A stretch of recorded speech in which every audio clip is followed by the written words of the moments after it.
लगे अपनी माँ से, माँ हम भी गैया चरावे जाएंगे अब वन में। मैया बोली लाला तू छोटा सो है और गैया इतनी बड़ी बड़ी हूं मैं, तेरे ऊपर चढ़ जाएंगी, फिर पता ना चलेगी कहां चलोगे। 9 लाख गाय हैं माँ यशोदा के यहाँ। भगवान जिद करने लगे, नहीं हमको तो गैया चराने जाना है, जाना है, जाना है, जाना है। मैया बोली बिल्कुल नहीं जाएगा, अभी नहीं जाएगा, थोड़ा और बड़ा हो जाए फिर चला जाइयो। दोनों माँ पुत्र में युद्ध हो रहा है, एक कह रहे हैं गैया चराने जाएंगे, दूसरे कह रहे नहीं जाएंगे। इतने में ही नंद बाबा आए। क्या हुआ? बोले देखो मैं इससे कह रही हूं अभी रुक जा, थोड़ा बड़ा हो जा, फिर गाय चराने जाना। मान ही नहीं रहा मेरी बात। तो नंद बाबा ने एक राय दी। बोले सुनो, लाला गैया नहीं चरा सकता, लेकिन गैया की छोटी छोटी बच्चियां और छोटे छोटे बछड़ाओं को तो चरा सकता है ना। लाला आज से तू एक काम कर, जितनी भी गाय के बच्चे या बछड़ा है उन सबको चराने जा। कन्हैया आज पहली बार गाय चराने जा रहे हैं, बछड़े चराने जा रहे हैं। उसी दिन को हम लोग गोपाष्टमी बोलते हैं, नवंबर के आसपास आती है गोपाष्टमी। उसी दिन भगवान गाय चराने गए थे पहली बार। आज जैसे ही भगवान गौ चराने के लिए जाने लगे तो मैया ने चरणों में पादुका पहनाई। भगवान बोले मैया ये पादुका क्यों पहना रही हो आप? बोले लाला तू चल के जावेगो नंगे पैर, तेरे पैरन में कांटे लग जाएंगे, लग जाएगी फिर रोवेगो। कन्हैया पता है क्या बोले? बोले मैया हमारी गैया भी तो नंगे पाम जावे, एक काम करो गैया को भी पादुका पहनाओ। बोले नहीं गैया पादुका नहीं पहने। तो छोटे से कृष्ण बोले गैया पादुका नहीं पहन करके इतना सुंदर सुंदर हमें दूध दही मक्खन देती है, तो हम पादुका पहन करके क्यों जाएंगे? हम भी नहीं जाएंगे। और भगवान जितने दिन ब्रजमंडल में रहे उन्होंने चरणों में पादुका नहीं पहनी, सिर पर मुकुट नहीं पहना, वक्षस्थल पर ढकने के लिए कोई अंग वस्त्र नहीं पहना। भगवान ने केवल मोर पंख धारण किया और कुछ भी धारण नहीं किया जितने दिन ब्रजमंडल। कई संत ऐसे हैं बाहर रहते हैं, जब भी वृंदावन आते हैं तो वृंदावन की सीमा में घुसने से पहले गाड़ी से उतर करके चप्पल दूर रखते हैं। और वो कहते हैं कि जिस नगर में, जिस ब्रज में हमारा योगेश्वर कृष्ण नंगे पैर घूमा है, उस नगर में हम जूते पहन करके घूमेंगे? नहीं घूमना। कई भक्त ऐसे हैं वृंदावन में पादुका नहीं पहनते, चरणों में चप्पल नहीं पहनते। भगवान गाय चराने के लिए गए तो वहीं अघासुर आया। अघासुर का भगवान ने वध किया, वनभोज किया। वनभोज का विवरण श्रीमद् भागवत में बड़ा सुंदर किया गया है। भगवान अपने ग्वाल वालों के साथ वनभोज कर रहे थे। श्री दामा झाड़ियों के पीछे बैठ करके कढ़ी पी रहा था, बासी कढ़ी। भगवान ने कहा श्रीदामा कहाँ है? ढूंढने के लिए गए तो एक झाड़ी के पीछे बैठ करके वो तो मुंह से लगा करके कढ़ी पी रहा था। भगवान ने कहा श्रीदामा ये क्या कर रहे हो तुम? बोले लाला आज वनभोज था, तूने कहा था सब अपने घर से सामग्री लेके आना, मेरे घर पर बासी कढ़ी थी। अब मैं तुमको बासी कढ़ी तो ना पिला सकूं ना, या हमारे में स्वयं पी रहा हूं और तू जिद्दी है, तू माने ना, तू पी ले, या हमारे में खुद ही सारी पी रहा था। भगवान बोले अच्छा हमसे चालाकी, तूने पी ली तो क्या हुआ, मेरे लिए तो फिर भी बच गई। बोले कहां बची? तो श्रीदामा जब घड़ा लगा करके मुख से पी रहा था तो उसके यहां पर पूरे पर इधर छींटे लगे हुए थे कड़ी के, यहां पर भी फैल गई थी थोड़ी थोड़ी। मेरे प्रभु ने श्रीदामा की थोड़ी को पकड़ा, अपने पास खींचा और अपनी जीभ निकाल करके उसके मुख पर लगी हुई कड़ी को चाटने लगे। श्रीदामा के नेत्र सजल हो गए। बोले कन्हैया तू इतना प्रेम मत करे कर हमते, काऊ दिना हमें छोड़ के चलो जाएगो तो तेरे वियोग में हम मर जाएंगे। कन्हैया बोले लाला मैं तो को कभी छोड़ के ना जाऊंगा, निरंतर तेरे पास रहूंगा। ऐसी प्रेम भई लीला चल रही थी। ऊपर से ब्रह्मा जी ने देखा, छी छी छी छी, राम राम राम राम, ये ईश्वर है? ना जाने कैसा ग्वाला है श्रीदामा, उसके मुख पर लगी हुई कड़ी को चाट रहा है। ये भगवान नहीं हो सकता। और भगवान की परीक्षा लेने के लिए भगवान के सबसे पहले सारे गाय बछड़ों को चुरा लिया। भगवान अपने बछड़ों को ढूंढने के लिए वन में गए तो उनके सारे ग्वाल वालों को चुरा लिया अब भगवान अकेले बचे, पूरे वन में अकेले घूम रहे हैं, ढूंढ रहे हैं, कहीं मिल ही नहीं रहा कोई भी। भगवान ने ध्यान लगा करके देखा तो ये सब किया हुआ है ब्रह्मा का। भगवान बोले अच्छा अभी सबक सिखाता हूं। और भगवान ने चुटकी बजाई और जितने ग्वाल बाल थे, जितने भी गाय के बछड़े बछिया थे, उन सब में अपना ही रूप बना करके उन सब के रूप में आ गए। मतलब अपने स्वरूप में से वो सारे रूप निकाल करके वहां प्रकट हो गए।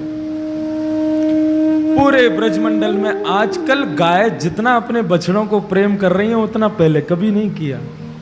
जितना गोपियां आजकल अपने बच्चों को प्रेम कर रही हैं उतना पहले कभी नहीं किया। और ये बात बलराम जी गौर कर रहे थे। लाला, ये आजकल गाय के नए नए बच्चे होते हैं उनको तो प्यार करती नहीं है, बड़े बड़े बछड़ों को प्यार करती है, क्यों? कन्हैया बोले ऐसे ही है, सब चल रहा है। और गाय नहीं, मैंने गोपियों को भी देखा है, मेरे मित्र हैं, उनकी माता उनको आने ही नहीं देती है, कहती नहीं मेरा लाला, पूरे दिन अपने हृदय से लगा के रखती है। ऐसा प्रेम भाई कहां से उमड़ के आया है इन सब में? कन्हैया बोले दाऊ दादा आपसे क्या छिपाना, आंख बंद करो। बलराम जी ने आंख बंद की, बोले अब खोल के देखो।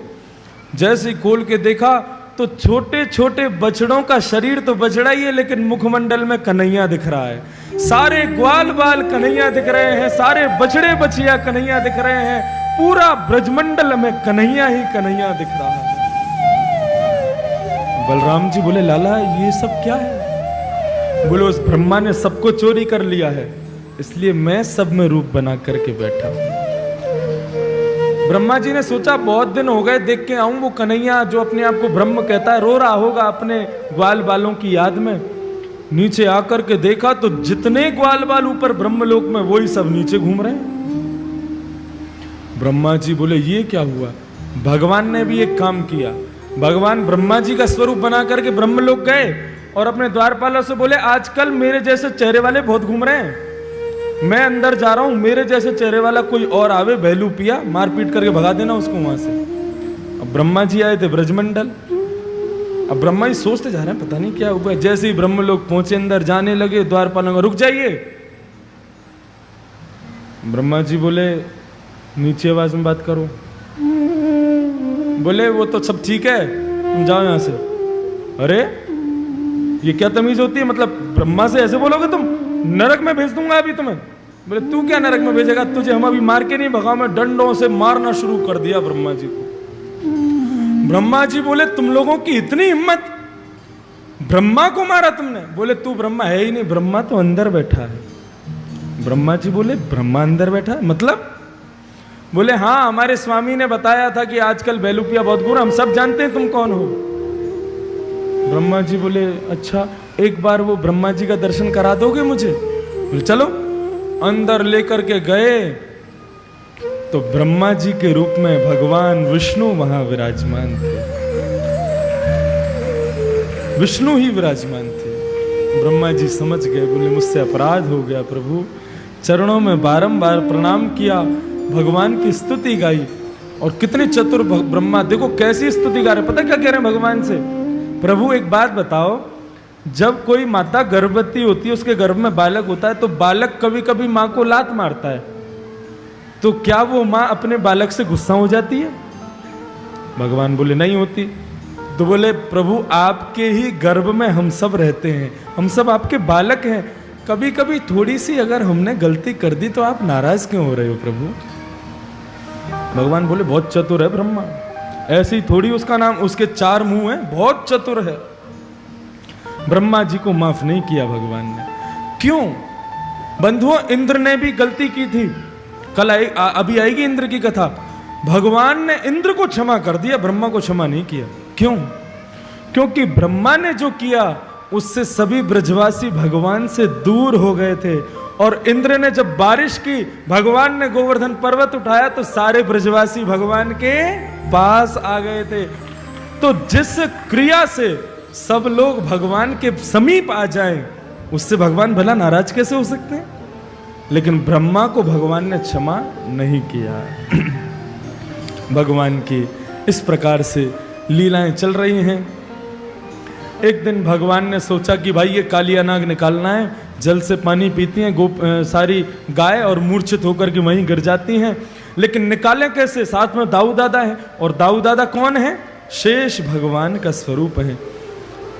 अब कोई सांप दूसरे सांप को पिटता देख सकता है? शेष दूसरे शेष को पिटता देख सकता है?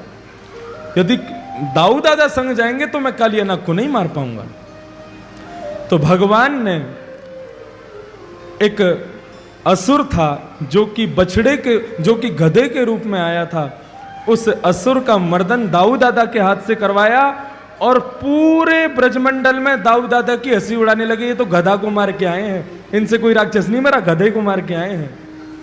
दाऊ दादा को इतना गुस्सा आया, मैया से बोले, मैया कल से हम कन्हैया के संग खेलने नहीं जाएंगे। कन्हैया बोले, बहुत अच्छे, हो गया काम। और दूसरे दिन कृष्ण गए, कंडुक क्रीड़ा का बहाना बनाया, बैट बॉल खेल रहे थे, बॉल को, गेंद को, आप सब कथा जानते हैं, यमुना जी में फेंक दिया, और सीदामा जिद करने लगा, मुझे वही गेंद चाहिए। भगवान कदम्ब के वृक्ष पर चढ़ गए, कूद गए, और जाकर के कालिया नाग के फनों पर नृत्य करने लगे। तांडव गति मुंडन पर, तांडव गति मुंडन पर, तांडव गति मुंडन पर, तांडव गति मुंडन पर, निर्कत बनवारी, तांडव गति मुंडन पर, निर्कत बनवारी, चम चम चम चरण धरत, चम चम चम चरण धरत, पम पम पम फनन ऊपर, पम पम पम फनन ऊपर, नाग वधू तारी, तांडव गति मुंडन पर, तांडव गति, तांडव गति, तांडव गति मुंडन। भगवान कालिया नाग के फनों पर नृत्य कर रहे हैं। जिस फन से जीव निकाल करके भगवान को पकड़ता, भगवान उसी फन पर चरण रखें। 101 फन थे और इतनी तीव्र गति से नृत्य कर रहे हैं। आकाश मार्ग में देवता मृदंग बजा रहे हैं, कांसे बजा रहे हैं, जय जयकार कर रहे हैं, और हमारे कन्हैया तांडव नृत्य कर रहे हैं। बोलो कालिया मर्दन भगवान की जय। कालिया नाग ने भगवान की स्तुति गाई, बोला, प्रभु क्यों मार रहे हो? एक सेकंड रुको, बताओ तो सही मुझे। बोले, तुमने मेरी यमुना को विषैला कर दिया, इसलिए मार रहा हूं। कालिया नाग बोला, इसमें मेरी क्या गलती है, इतना बताओगे? ये बताओ, सांपों को बनाया किसने? भगवान बोले, हमने बनाया। सांपों की जीभ में इतनी सारा जहर भरा किसने? भगवान बोले, हमने ही भरा है। तो भैया, आपने अमृत भरा होता तो मैं अमृत से कर देता ना पूरी यमुना को। आपने विष भरा है तो विष ही तो निकालूंगा ना, मेरी क्या गलती है इसमें? भगवान चुप हो गए, कुछ नहीं बोले। काली, बाली और बली, ये 3 ऐसे भक्त हुए भगवान के, इनके सामने भगवान उत्तर ही नहीं दे पाए, कुछ बोल ही नहीं पाए, चुपचाप खड़े रहे। भगवान बोले, मैं बस इतना चाहता हूं, तुम हमारे वृंदावन को छोड़ करके यहां से चले जाओ। और वो कालिया नाग, ऑस्ट्रेलिया के आसपास जो समुद्र है, फिजी के आसपास, वहां पर आज भी कालिया नाग के वंशज 5 मुखी 10 मुखी नाग आज भी निकल जाते हैं कभी कभी वहां पे। वो कालिया नाग वहीं रहता है। इस प्रकार से भगवान ने कालिया नाग का मर्दन किया। आगे श्रीमद् भागवत में सुंदर कथा आती है, वेणु गीत। ये वेणु गीत बहुत सुंदर गीत है, जैसे गोपी गीत है ना। कल की कथा आपको बताएं, आप लोग बहुत लेट आते हो कथा में। कथा का आधे से ज्यादा सार तो शुरुआत में निकल जाता है, और आप लोग आते हो 4:30 बजे के बाद आधी अधूरी कथा सुनने। कल की जो कथा है ना, वो बड़ी सार गर्वित कथा है। कल महारास का प्रसंग है, गोपी गीत का प्रसंग है। कृष्ण से प्रेम कैसे हो, ये कल की कथा में बताया जाएगा। तो जो लोग लेट आते हैं उनसे मेरी विनती है, मैं 3:15 3:30 तक आ जाता हूं, उससे पहले आ जाया करो, नहीं तो आप कितनी कथा छोड़ देते हो, आपको क्या पता। देखो बंधुओं, धन गया तो कुछ नहीं गया, समय गया तो कुछ गया, लेकिन यदि ज्ञान निकल गया तो सब कुछ निकल गया। इसलिए भागवत का एक एक सेकंड बहुत मूल्यवान है। इसीलिए मैं बार बार आप सबको बोलता हूं, मेरी तरफ देखो, मुझे सुनो, मैं जो कह रहा हूं सुनो। क्यों? मैं यहां पर मंच पर बैठकर केवल कथा करने नहीं आया हूं। आप सब एक एक वस्तु समझे, वही मेरी सबसे बड़ी दक्षिणा होगी। इसलिए बार बार आग्रह करता हूं, ध्यान से सुनो। तो यहां पर आता है भगवान का वेणु गीत। बंधुओं, गोपियां भगवान से बहुत प्रेम करती हैं, निरंतर श्री कृष्ण का स्मरण करती हैं अपने घरों में बैठे बैठे।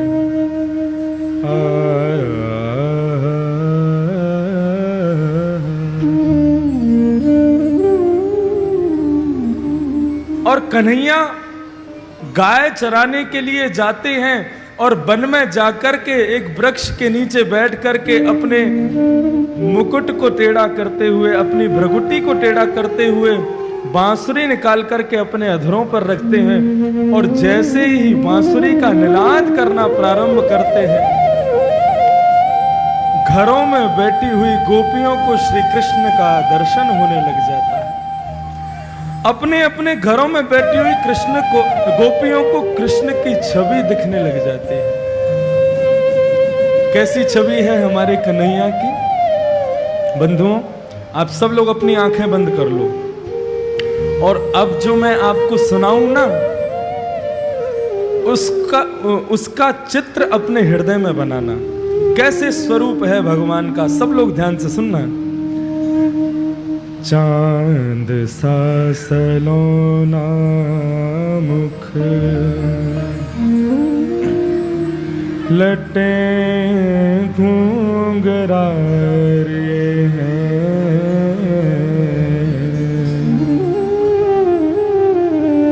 चांद सा सलोना मुख,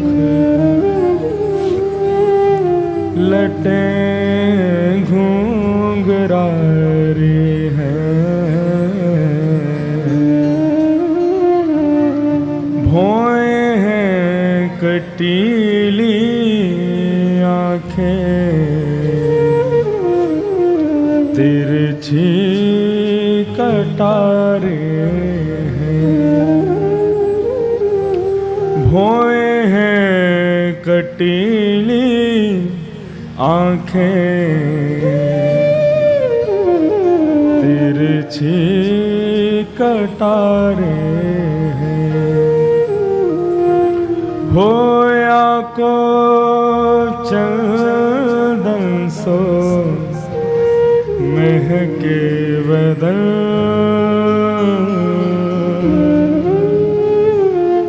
ओ मेरा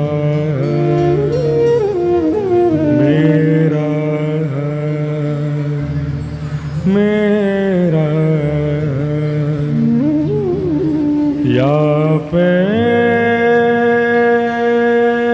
अटक गया मन, ओ राधा रमण मेरो, राधा रमण रे, राधा रमण मेरो, राधा रमण रे। चांद सा सलोना मुख, चांद जैसा मुखमंडल है जिनका, लटें घुंघराली हैं, केश कैसे हैं? घुंघराली केश हैं, और जब कभी भी हवा चलती है तो वो घुंघराले केश भगवान के मुखमंडल पर आ जाते हैं। भौएं हैं कटीली, ये भौएं ऐसी कटीली हैं और तिरछी कटारे हैं। एक बार तिरछी नजर से किसी को देख लेते हैं तो महाराज घायल ही हो जाता है आदमी, ऐसी नजर है भगवान की। या को चंदन सो महके बदन, एक बार किसी के बगल से निकल जाते हैं तो ऐसा लगता है मानो कि चंदन की खुशबू से ओत प्रोत हो गया हो, ऐसी सुगंधी आती है भगवान में से। मेरो या पे अटक गया मन, जाको नाम है श्री राधा रमण। ऐसी छवि का दर्शन गोपियां अपने घर में बैठे बैठे भगवान की बांसुरी को सुन करके करती हैं। अच्छा देखो, भगवान बांसुरी बजाते हैं, साधारण आदमी को लगता है कि कन्हैया बांसुरी बजा रहा है, लेकिन गोपियों को लगता है कि कन्हैया हमें बांसुरी में हमारा नाम पुकार रहा है। ऐसा प्रेम गोपियों का। और गोपियां कह रही हैं कि अक्षणवतां फलमिदं न परम विदाम, सख्य प्रसून विवशैर्तोर्वयस्यै,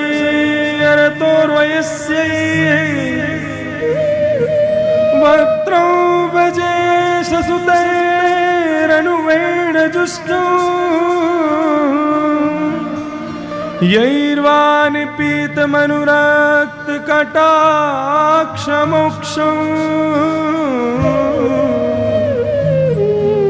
गोपियां क्या कह रही हैं? कन्हैया को देखने के अलावा इन आंखों का किसी और को देखने का धर्म है तो हम नहीं जानते। इन आंखों से तो केवल उस कन्हैया को निहारना है और यही इन आंखों का धर्म है। सब लोग इधर देखो, इन आंखों से केवल कृष्ण को देखना है और यही इन आंखों का धर्म है। बंधुओं, सूरदास जी महाराज के बारे में आप लोग जानते हो? सूरदास जी महाराज के नेत्र नहीं थे। सूरदास जी महाराज ने भगवान का खूब भजन किया, खूब तपस्या की, भगवान प्रकट हो गए। तो सूरदास जी को कुछ अनुभव हुआ, कुछ हुआ है। सूरदास जी बोले, कौन है, क्या हो रहा है? भगवान ने कहा, सूरदास। हाँ जी, आप कौन? अरे बोले, जिसका तुम ध्यान कर रहे हो ना, मैं वही हूं, तुम्हारे सामने प्रकट हो गया हूं। अरे अरे मेरे द्वारिकाधीश, मेरे राधा रमन, मेरे बांके, आप प्रकट हो गए प्रभु। अब तो बार बार भगवान के चरणों को स्पर्श करता है, बार बार भगवान के हाथों को अपने मुख पर रखता है, उनको फील करता है, उनको स्पर्श करके उनका अनुभव करता है। कभी भगवान के कमर को पकड़ता है, कभी भगवान के वक्षस्थल को पकड़ता है, कभी उनके चरणों को पकड़ता है। भगवान से बोला, प्रभु बड़ी कृपा कर दी, आप आ गए, आज बहुत अच्छा लगा, आप पधारे मुझे दर्शन देने को।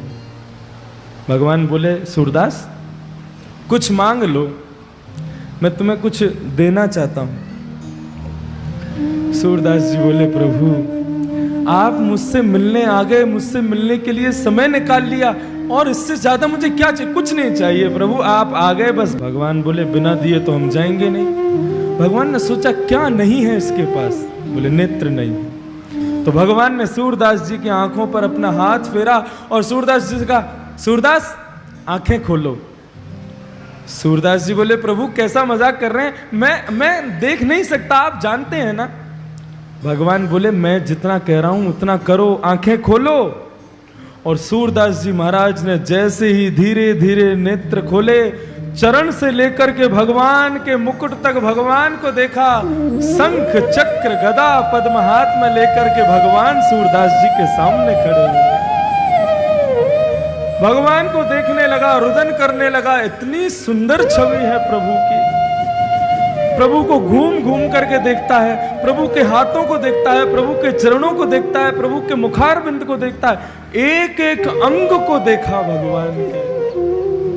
और प्रभु के सामने खड़ा होकर के कहने लगा, प्रभु बड़ी कृपा की आपने जो मुझे अपना दर्शन कराया, मैं कुछ मांगना चाहता हूं। भगवान बोले, अरे दे तो दिया। बोले, ये तो आपने दिया, मैंने थोड़ी मांगा था। बोले, ठीक है मांग लो, क्या चाहिए? बोले, प्रभु इन आंखों को मुझसे अब वापस ले लीजिए। भगवान बोले, कैसी बात कर रहे हो तुम? मैंने तुम्हें आंखें दी और तुम कह रहे हो वापस ले लो। बोले, प्रभु इन आंखों से अब मैंने आपको निहार लिया, अब मैं नहीं चाहता कि इन आंखों में किसी और को मैं देखूं, मुझे अंधे में ही रहने दो। अंधेरे में आपका दर्शन होगा, कोई और नहीं दिखेगा, मैं प्रसन्न रहूंगा। इन आंखों को मुझसे वापस ले लीजिए प्रभु। वही गोपियां कह रही हैं, इन आंखों से कृष्ण को निहारने के अलावा इन आंखों से किसी और को देखना चाहिए तो हम नहीं जानते। हम तो केवल कृष्ण को देखते हैं इन आंखों से। ऐसा है वेणु की